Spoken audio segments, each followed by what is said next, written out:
2021 ની જો વાત કરું તો 2021માં આખા ગુજરાતમાં આમ આદમી પાર્ટીને માત્ર તાલુકા પંચાયત, જિલ્લા પંચાયત, નગર, મહાનગર બધું જ મળીને 2021માં માત્ર 72 સીટો મળી હતી.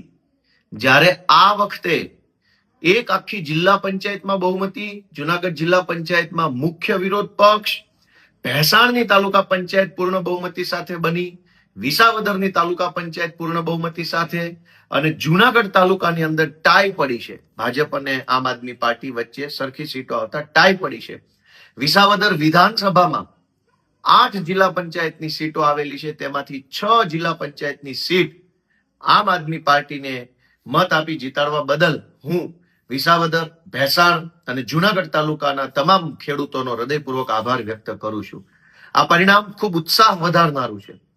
આ ચૂંટણીની અંદર આમ આદમી પાર્ટીના આશરે 5 થી 6 હજાર જેટલા ક્રાંતિકારી, નીડર, નિષ્પક્ષ અને નિષ્ઠાવાન સૈનિકો ચૂંટણીમાં ઉભા રહ્યા હતા.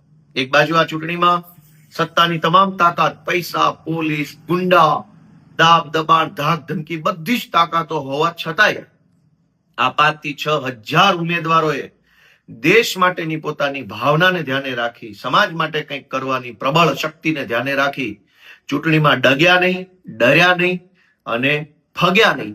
ત્યારે આવા 5000 જેટલા ક્રાંતિકારી યોદ્ધાઓ ગુજરાતને આ ચૂંટણીના માધ્યમથી મળ્યા છે. એ બદલ હું એ 5000, 6000 યોદ્ધાઓને પણ શુભેચ્છાઓ પાઠવું છું. અને ફરી એક વખત ગુજરાતની અંદર પૂરી તાકાતથી એક વિકલ્પ ઉભો કર્યો છે જનતાએ, એ બદલ હું જનતાને શુભેચ્છા પાઠવું છું. અને ફરી એક વખત વિસાવદર તાલુકા પંચાયતમાં પૂર્ણ બહુમત આમ આદમી પાર્ટીને, ભેસાણ તાલુકા પંચાયતમાં પૂર્ણ બહુમત આમ આદમી પાર્ટીને અને વિસાવદર વિધાનસભાની અંદર પૂર્ણ બહુમત આપી અને આમ આદમી પાર્ટીને જબરજસ્ત જન સમર્થન આપવા બદલ અમારા ખેડૂતોનો આભાર સાથે જય જય ગરવી ગુજરાત.